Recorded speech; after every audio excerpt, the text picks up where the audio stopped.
salaamaaleykum mbokk yi ñuy teewlu seen chaîne Sunugal 24 tey nag ñu ngi nii ñëw seetse ki nga xam ne moom la ñuy wax docteur Diallo ñu ràññee ko bu baax a baax nag ci réseau yi tey nag dañ ko seetsee fas yéene amax moom waxtaan bu yaatu fas yéene wax ci lépp rek li nga xam ne moo di actualité parce que ku nekk it xam na influence bi nga xam ne moom la am ci réew mi moo tax tey ñu ñëw seetsi ko fas yéene waxtaan ne moom nag ci actualité comme ni ngeen ko xamee le premier ministre Ousmane Sonko daal ne di génni am ay kàddu yi nga xam ne yëkkati na ko ak yeneen actualité lu ci mel ni le cas de Badara Gadiaga ak yeneen waaye xam naa laataa ñu ciy dugg dama koy bàyyi mu nuyoo rek ñu daal di dugg ci waxtaan bi docteur Diallo ma bàyyi la nga nuyoo. asalaamualeykum wa rahmatullah. docteur di la jaajëfal bu baax a baax docteur xam naa tey fu may njëkkee ak yow mooy naka nga jàngatee discours bi nga xamante ne nii le premier ministre Ousmane Sonko amal na ko. génnoon na keroog ma ne ko waruloon génn te moom sortie vraiment bu opportune la. tey la waroon génn nag te génn na. bravo encore à ce waliou de Dieu. bravo ci nitu yàlla bi mu doon. Sonko maa ngi ziyaare waliyu yàlla bi ne ci yow maa ngi ziyaare yàlla bi ne ci yow maa ngi ziyaare yonent yàlla Muhammad sallallahu alayhi wa sallam bi nekk ci yow. maa ngi ziyaare alquran bi nekk ci yow maa ngi ziyaare modestie bi nekk ci yow maa ngi ziyaare jub bi nekk ci yow maa ngi ziyaare Sénégal bi nekk ci yow. xamal ne daal kontaan naa ci yow tey moom. laal nga point yëpp li ma ci gën a neex nag da nga ma jox raison ci lépp li ma doon wax semaine bi xam naa incha allah dinañ ci xuus ma gën a leeral.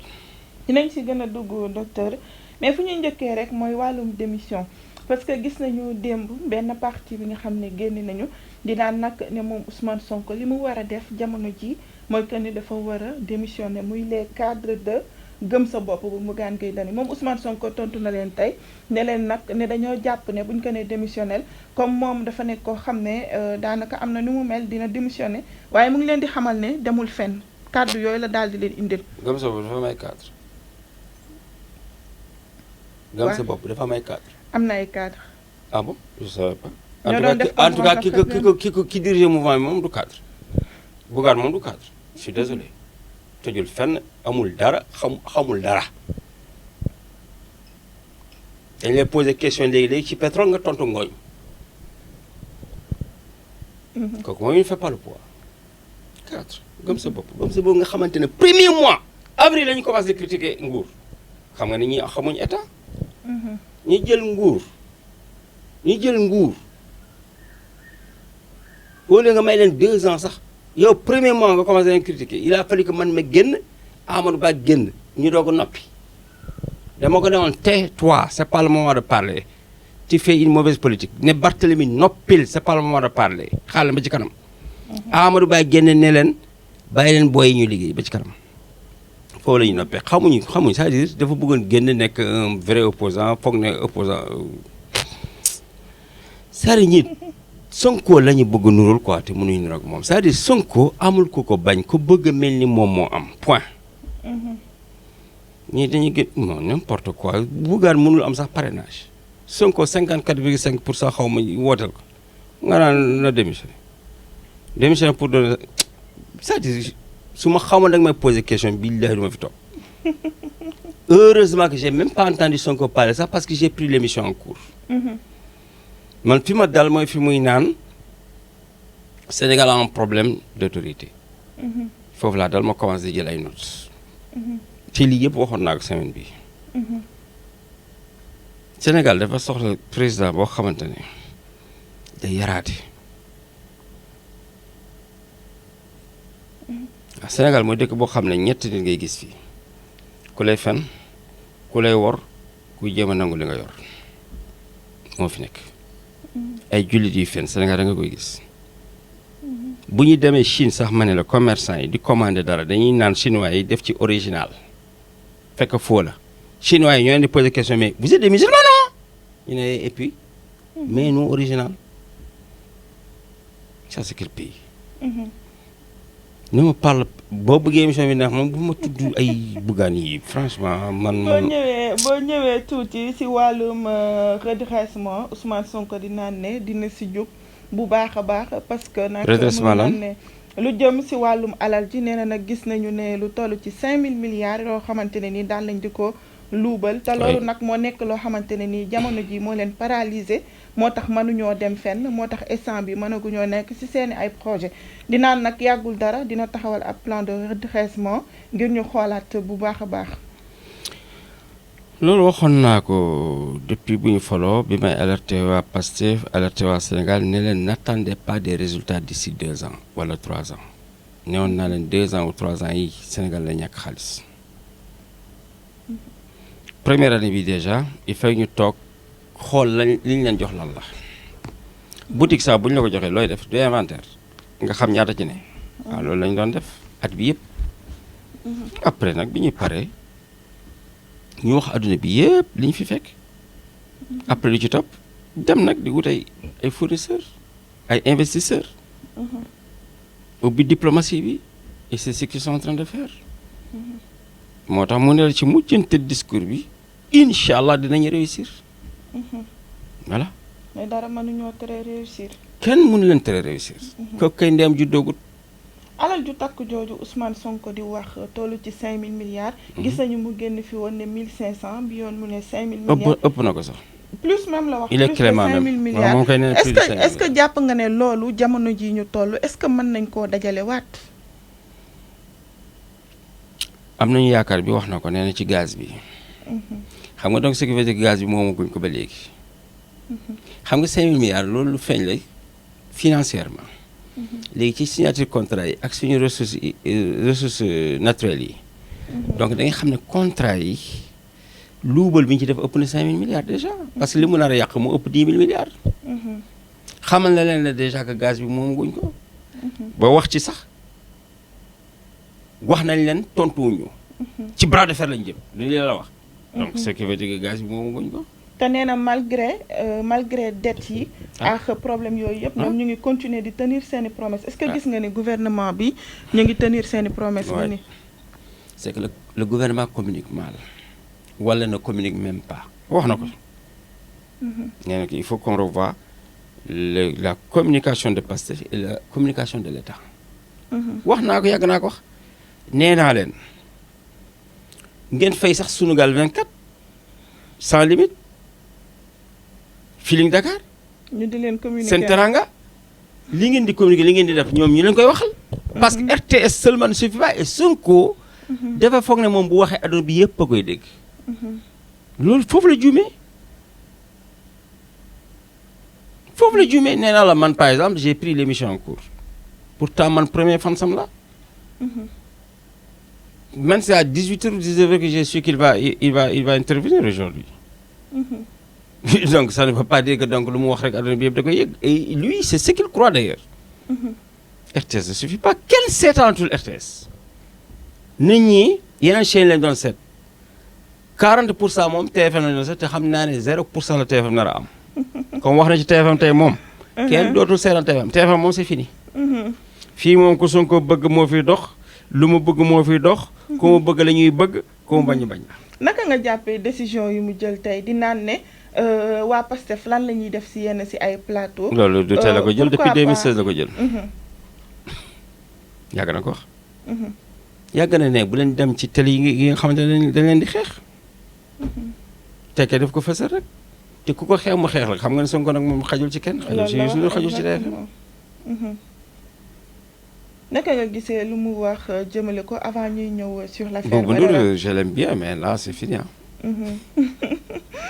kàddu yu mu yëkkati ci société civile bi dinaa nag ne dina xool naka la ñuy defaat lépp li nga xamante ne nii moo di financement yoo xam ne mu ngi jóge ci étranger bi. non man je dégguma la société civile xam na laa dégg société civile bàcc bu mu leen bàcc. la société civile xam ne ñoom ils n'ont rien à ordonner au gouvernement. je crois que je l'avais soulevé. non Ousmane Sonko wax na ko nee na du société civile mooy ñëw di naan. voilà nguur gi nii ngay doxalee nii ngay doxalee. waaw bàcc boobu moo ma ci neex. société civile dañu xam seen bopp. fii administration Sonko la. faluñu kenn ku dul Diomaye ak Sonko. dégluñu kenn toppuñu kenn faaluñu xam-xamu kenn soxluñu xalaatu kenn. ku dul Diomaye Sonko lu ñu def lañu bëgg. lu jógee ci kenn bëgguñu ko point. boo gisee mu taxaw di naan na ko Diomaye réglé wala moom société civile buy défendre kuy saaga premier ministre. ay Jamra xaw ma dirigeant de Jamra buy défendre kuy saaga premier ministre. Jamra mun na démissionné xaw ma kii commande Jamra mun na démissionné damaa xamul sax Jamra fu mu toj. sooy bu nag sama xarit solution te kooku moom bokku ci. kooku moom bu ñëpp meloon ni moom ñëpp jaar yoon. waaw. naka nga gisee mu taxaw di naan Diomaye na régler problème yi wala mu bàyyi moom mu régler ko moom Sonko. wax na dëgg kon la laisse gouverner. c'est lui le chef du gouvernement. comme Diomaye moom nitu jàmm du waxoon na ko ne neewoon na nit ñi Bassirou moo gën a nooy si yéen fuuf. wax na leen ko discuter na ak président Diomaye këram boobu ñu ngi ci opposition mu koy gunge à 4 heures du matin ñu taw ci buntu kër gi. Diomaye ne ko y aura pas de chasse à la sorcière. beneen yoon mu waxa indiwaat wax jooju Diomaye ne ko fayante amu fi bu ñu jëlee pouvoir bi. Diomaye loolu la doxal. te ma wax la benn affaire nag lii du tax ñu xuloo de ñii di xaar Sonko Diomaye ñu xeex parce que am na ñoo xamante ne dem nañu même ci vodu yi pour takkali ko Diomaye ak Sonko. te boo xoolee ñi nekk extérieur am na ay lobby yoo xamante ne jóguñu def dara lu dul yàq diggante Somay Jonko ak Somay xaw ma Sonko ak Diomaye. léegi nag li nag gën a nar a yàq nag léegi Sonko wax na ko xanaa moo leen gën a dee. c'est-à-dire la meilleure défense c'est l'attaque. attaqué na léegi Diomaye jeex na. nee na ko tu prends tes responsabilités ou tu me laisses gouverner. est-ce que wax mën na ko gën a rëy. un premier ministre di son président de la République. wala pour xaw ma leen communication. wax mën na ko gën a rëy. léegi lu ñu leen mën a sosal bii moom moo gën a rëy te lii du tax ñu tàkkali ko te ma xamal la benn affaire Bassirou bëggul dara amul ci xolam ku dul Sonko. moo xamal leen ko tey. mun leen ko waaye nag bi mu koy wax aussi def na il est communicant et communicateur. dafa wax ba pare xam ne loolu bu naree aussi ay naataq parce que xam naa am na ay naataq ci parti bi di yàq lépp di luubal lépp di yàq lépp bu ñu naree dem encore di yàq diggante parce que seen biir am na ñuy jaxase Diomaye ak Sonko sax waxuma sax opposant yi loolu que j'en ai parlé toute la semaine. te mën naa sax évoquer ay tour man damaa faale kenn. léegi nag ba pare mu def moom barrière. lu mu leen wax moom moo joxoñ ñu fal ko. nee na ñenn ñi di foog ne mën nañu feesal pantere mën leen feesal benn pantere. seen dëkk yi ak seen meeting yi man ngeen doon woo étant malade ma ñëw parce que su ma ñëw loon dara du baax. xamal ne moom moo fi ne. nee nañ sax dañ doon jooytu si moom di ko naan mooy boo doole bi ñëwul du ma am dara. ah oui. ah oui mais nag ma xamal la PM Sonko. gis nga ñii di ñëw di la naan ñii formé nañu ay clan kii diw mu ngi formé ay clan billahi alladi laa ilaha illa kooku moom mooy formé clan. foofu laa bëggoon a ñëw ak yow. waaw kay man dama ñeme li may wax. kooku moom ak mbaxanam kooku moom ak sa manière d'être hautain. kooku kan la mel ni Diallo déglu ma rek. kooku di rëy lamiñ noonu foog ne moo gën a saf lamiñ ñëpp moo dàq wax ñëpp di la naan am na ñuy def clan kooku moom mooy def clan. ma jox la benn rek exemple monsieur le premier ministre yaa ngi may déglu parce que man rek ngay déglu ci àdduna parce que li nga fi wax ci discours yëpp man ngay tontu te waxoon naa ko ñu may interroger nee naan léegi mu génn.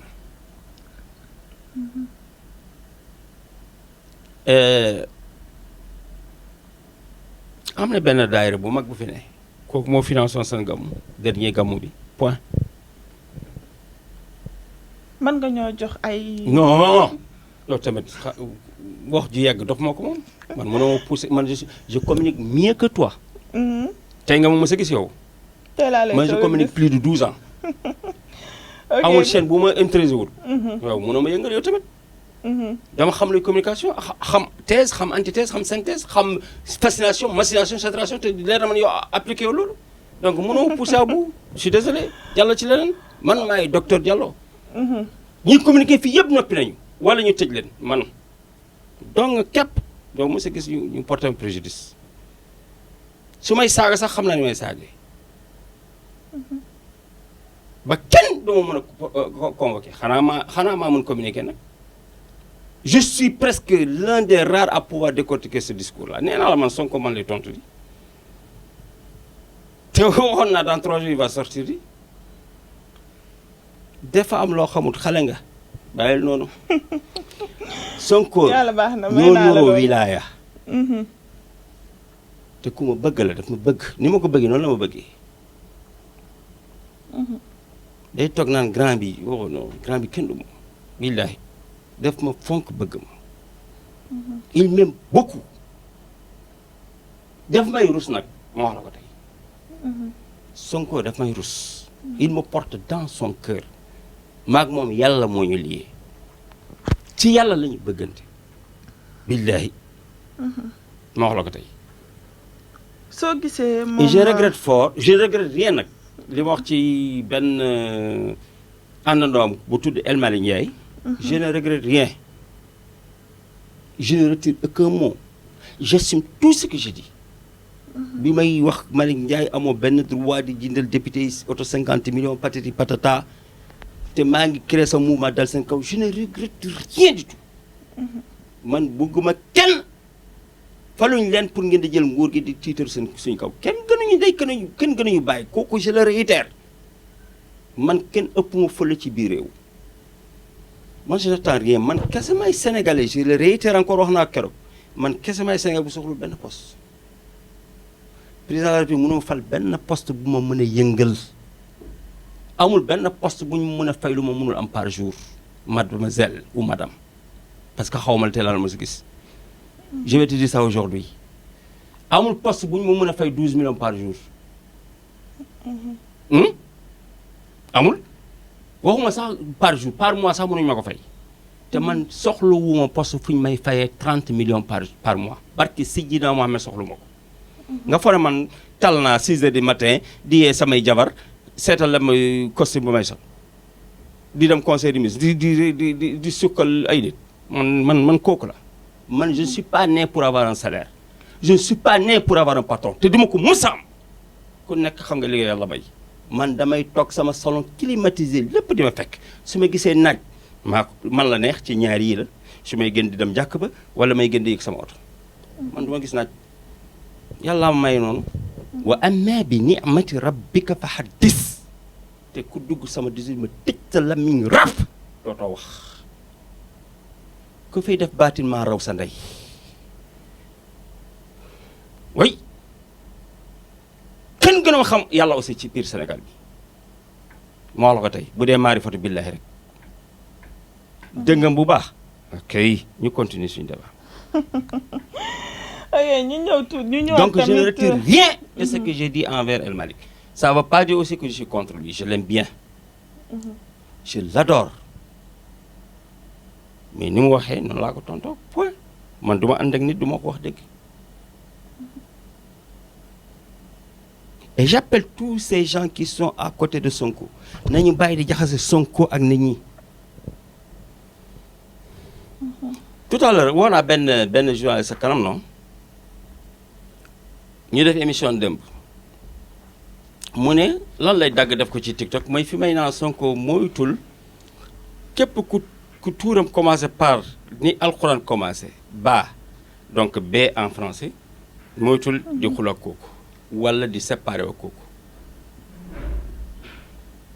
boo doon def say discours sax choisir ay village wala ay région wala ay département yu commencé par B comme Bambey Bignona hôtel sax boo fa doon def discours boo bëgg vraiment mu porter demal ci hôtel bu commencé par B maa ko wax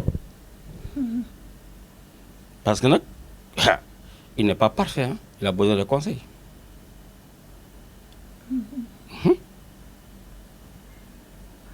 ñu ñëw kon ba tey ñu continuer ak discours Ousmane Sonko mi gis nañu mu ne nag ne mooy affaire clan yi nga xam ne wax nga ko sànq ne nag ne moom njaboot gi Pastef moom moo leen njabootee. kon nag benn clan amu fi moom moo leen njabootee est-ce que jàpp nga su demee ba wax loolu tam mu ngi leen di bàyyiloowaat li nga xamante ne ni moo di plateau yi nga xam ne nee nañ dañ leen di xeex buñ fa demati est-ce que lan ngay xaar si waa Pastef est-ce que jàpp nga ne dinañ téye li nga xam ne Ousmane Sonko wax na leen ko. Non, il a bien fait de le dire parce que moi-même j'étais découragé. Et il m'a remis dans les rangs. Parce que dama toog fii ba naan woo naa beaucoup de chroniqueurs dama newoon dañuy def benn semaine boo xam ne kenn du wax ci Pastef. On est fatigué. ma ne DG yi ak ñiy jox poste yi dañ dem waxal seen bopp. dégg nga mu baax on partait à ça. ci loolu lañu doon dema dañ na pas semaine sax 2 semaines wala 1 mois dootuñu wax ci Pastef. ñi ñuy fayal essence ak ñi ñuy fay salaire dañuy waxal seen bopp. parce que Pastef ne sort pas pour parler. léegi il nous a mis dans les rangs xamal ne aussi ñun ñëpp moo ñuy njaboote ba nee na ils sont en train de faire comme assemblée nationale lay def tey et puis dañuy gën a dem ci nit ñi. donc ça va on l'attend parce que c'est ce qu'on a besoin parce que on croyait que dañoo falu rek fàtte ñu. mais loolu est-ce que amul benn. maa ngi ñëw xàjjaatloo bu mu mën a indi. maa ngi ñëw bu dee kay wax na ko bu leen fàtte ne Pastef li ñu ci bind mooy don de soi. il nous a rappelé ça. merci beaucoup monsieur le président du parti. moi j'avais oublié ça. je l'avais oublié franchement. moo tax may naan kenn mayu ñeex te gars yi ngi naan ñeex. j'avais oublié le don de soi. donc il m'a remis dans les rangs. man je suis man bu ma juumee ma naan juum na xam nga man ñëpp loolu lañu ma bëggee je suis direct. gis nga ku yaakaarul dara moo mun wax dëgg. autrement dañoo foogoon ne aussi ñu nekk ci kaw dañoo bew. léegi on a compris ba moom sax rappelé na nit ñi ne leen fii man maay kilifa bi doo leen dara sans moi. donc il a remis tout le monde à sa place. lii la ñu soxloon kii mooy kilifa dëgg. là il parlait à sa famille. noonu le père de famille di wax ak njabootam. je suis le père de famille je vous le rappelle. yéen ñëpp sama ndigal ngeen war a wéy. il a parlé d'une manière diplomatique. nangu nañ ko Sonko yow loo wax rek goonga. Sonko yow loo wax rek goonga. man de calmé naa. calmé naa waaye nag teguma sama mouvement bi ci suuf de. mouvement bi pour moom la sax. mouvement bi dinañ si ñëw. mouvement bi pour moom la. mouvement bi dinañ si ñëw. xam nga moom wax na ko du mës a nekk président on n'a pas écrit ça sur son front. Sonko du mës a nekk président de la République maa la ko wax tey. yàlla du may lépp munoo di fale di falu c'est pas possible. maay remplacer Bass. kon xaaroo 2029 su ma ko remplacer toujours moom mooy continuer nekk premier. 2029 kon da nga jàpp ne. non Sonko 2029 Bassirou mooy nekkaat président. mooy nekkaat président. 2034 ma jël réew mi. parce que Sonko sànq wax na ko nee na je ne suis pas en train de lorgner la chaise de Bassirou Diomaye Diakhar Faye. non moom xam na foofu la leen waxee kii waliwu la. Sonko du waxantu. est-ce que xam nga Sonko moo wala benn affaire boo ko newoon micro bi day dawal oto da koy gëm. xam nga xamu leen ko. Sonko foog na ne nit du fen loolu mooy problème bi moom loolu mooy problème am lii gis coow yu bëri yëpp ñu koy naan ñii ñu ngi formé clan kenn formé clan. dafa am benn waaye buy formé clan loolu ñëw lu dul fauteuil Bassirou moo kooku xam na ne Sonko du doon président moom mu bëgg a jël place Bassirou kooku mooy yàq mbir yi man xam naa li may wax.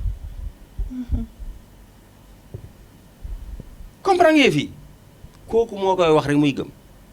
parce que loo ko wax mu gëm. boo ko ne suba day dee sax day commencé defar leen sa yam noonu la mel pour moom nit du fen. xam naa li may wax li ma il y a des choses qu'on ne peut pas parler en haut.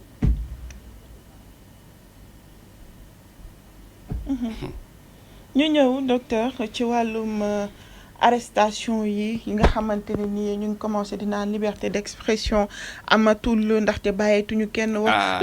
lan nga xalaat ci chroniqueur yi nga xamante ne nii jamono ji ñu ngi fees plateau yi di wax ak arrestation yi nga xam ne mu ngi ci am ay convocation ku si mel ni Badara Gadiaga. Madame, ku si mel ni comment? Astel. Qu'est-ce qu'on appelle chroniqueur? Chroniqueur mooy kuy toog ci plateau di chroniquer di def analyse. D'accord. Un chroniqueur doit être comment? Pardon? Cultivé quand même. Le premier aspect. Cultivé. Est-ce que ces chroniqueurs sont cultivés? Est-ce qu'ils sont au cœur de l'État? Est-ce qu'ils connaissent le code pénal? Est-ce qu'ils connaissent le code civil? Est-ce qu'ils connaissent les articles de la Constitution sénégalaise? Pose leen benn question rek. Premier article de la Constitution mu ne la ko tontu. Ils chroniquent quoi? Ils ne sont là que parce que les yeux ne voient que ce qu'ils reflètent. Gis nga lii bu ñaawee. wala bu rafetee sa bët bu gisee ñaawaay rek lay gis ñaaw rek lay gis. ñoom Sonko rek la ñu bañ. Sonko mënul def dara mu saf leen. C'est pas des chroniqueurs. On ne vous a pas refusé la liberté d'expression. Tu es là en train de t'exprimer comme tu veux. Je suis là en train de m'exprimer comme je veux. Depuis des années. Sunugal 24 est en train de faire une émission en direct au moment où on parle. Feeling Dakar est en train de faire une émission en direct au moment où on parle. 7TV, TFM, 2STV, toutes les télévisions sénégalaises sont en train. Est-ce qu'il n'y a pas liberté d'expression? Est-ce que les gens ne sont pas en train de s'exprimer? Yo li nga bëgg wax mooy nañu bàyyi liberté d'insulter. Ah mais c'est ça. Liberté d'expression kay mooy li ñuy def ni. Liberté d'expression ne veut pas dire liberté d'insulter un premier ministre quand même qui a la signature de l'État. Kenn gënul nekk kilifa président de la République. Kenn gënul nekk kilifa président de l'Assemblée nationale. C'est la deuxième institution. On n'a pas le Sénat, on n'a pas c'est xawma conseil économique et social. Mais après lu ci topp mooy primature. Donc nag primature loolu moo taxoon président ne doole lu ñu primature. Mais quand même primature a des prérogatives du président de la République. Donc institution la pourquoi l'insulter? Barki dem Ndiaye la jógee Chine mosoo gis premier ministre bu dem Chine amoon waa mos a dem Chine. Amul carrière bi amul charismatisme bi amu ko. Président Macky Sall sax amul valeur di toog ak président chinois amu ko woon bu ko bëggoon day dafay audience dem ci sëriñ yi ñu koy dugal xalwa pour kooku recevoir ko j'en connais je parle en connaissance de cause comme Wade rek bi waaye problème fii ak le roi d'Arabie Saoudite la sëriñ bu ne dugal na ko xalwa pour ñu jubu. Et nous on a un président fraîchement élu, il n'est même pas parti, il est trop fort pour le président chinois, c'est le premier ministre qui est parti. def fa liggéey bu rëy bu rëy. Et je vais vous dire sa sortie d'aujourd'hui, il l'a annoncé d'ailleurs bëgg lu baax ci réew mi rek. Pastef la yéene jàmm. Il est parti s'enquérir de comment on a créé le parti communiste chinois jël ci ay leçons bëggul affaire bi taré vieillir décrypter mu ñëw nag di jox loolu inculqué ko Pastef. On sera comme le parti communiste chinois pour qu'on dirige ce pays waxuma nag 20 ans 50 ans comme moom ni nga waxee un siècle minimum même voire 2 siècles mais nag wax na ko ne si on continue comme ça nag 2 semaines sax duñu ko diriger pays bi donc lui il sait ce qu'il dit. On a vu un premier ministre qui maîtrise le sujet et la situation. Moi, j'étais un peu découragé, mais là, je suis convaincu de mon premier ministre. Je suis fier de lui. ñu ñëwaat ci chroniqueur yi ci ñoom la ñu nekkoon. mais ci loolu laa nekk nii chroniqueur gi amu fi bu ma waxat chroniqueur je ne vois pas de chroniqueur, je suis désolé. ñu bëri di naan ñoom ñuy dem ci plateau yi actuellement dafa am ñoo xam ne dañ leen di yónni junj nga ko sànq sax ba ngay commencer di wax est-ce que jàpp nga ne loolu moo am réellement parce que nee nañ am na ñoo xamante ne dañuy toog seen bureau yi maanaam ñoom ñoo leen di wax loo gis nañu sax Ousmane Sonko dem ba di ko wax di naan ñoom nañu génn ñëw jàkkaarloo ak ñun. Sonko du fen.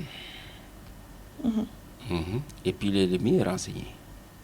bu la ko waxee rek am na fu mu ko teg. jeex na.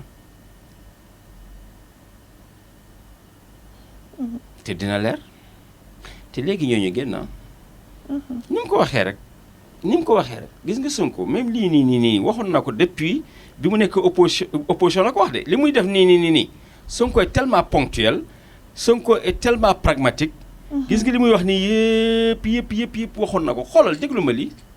yéen journalistes yi tax ngeen ñu wax de yéen moom ñoo bokk coono ñooy naanandoo suñu lacrymogène bu ñuy tourné ñooy fanaanandoo ci àll bi seen patron yi dem mbëkk fële ñu jox leen ay milliards te duñ leen ci jox ñoom la ñuy waxal ay dóorkat ay mbëkkkat.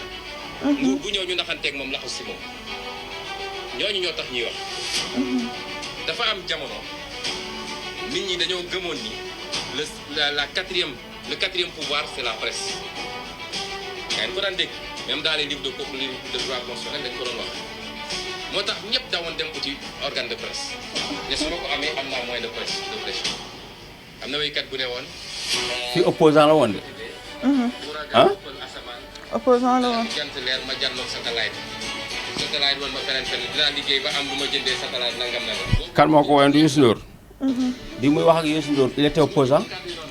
suba ci jàkkaarloo di nga ne di nga dégg ku naan. doo nekk ci nguur gi di xokkatal nit ñi. moom bi mu nekk ci opposant bi mu nekk opposant la wax Youssou Ndour. du dégg nga suba di nga dégg ci plateau jàkkaarloo.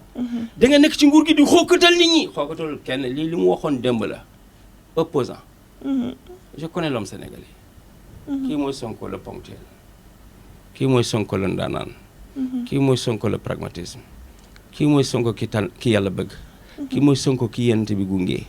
il ne mène que la politique du Seydina Muhammad sallallahu alayhi wa sallam. kii mooy Sonko koo xamante ne képp ku aarif billahi ne la bëgg di nga ko bëgg képp ku xam yàlla di nga ko bëgg. kii mooy Sonko bi lëmbee aduna. kii mooy Sonko ci farqu. kii mooy Sonko ci jamu. kii mooy Sonko ci jamul jamu. kii mooy Sonko ci xadra haahut. kii mooy Sonko ci xadra laahut. kii mooy Sonko ci xadra naasut. kii mooy Sonko ci xadra malakut. kii mooy Sonko ci xadra jabarut. kii mooy Sonko ci xaqaayiqa yi mooy Sonko ci xilaafa gi mooy Sonko ci wilaaya gi mooy Sonko ci nubuwa gi mooy Sonko ci xadis bi wa axiru daawaana alhamdulilah wa salaamu aleykum wa rahmatullah. ah pare nga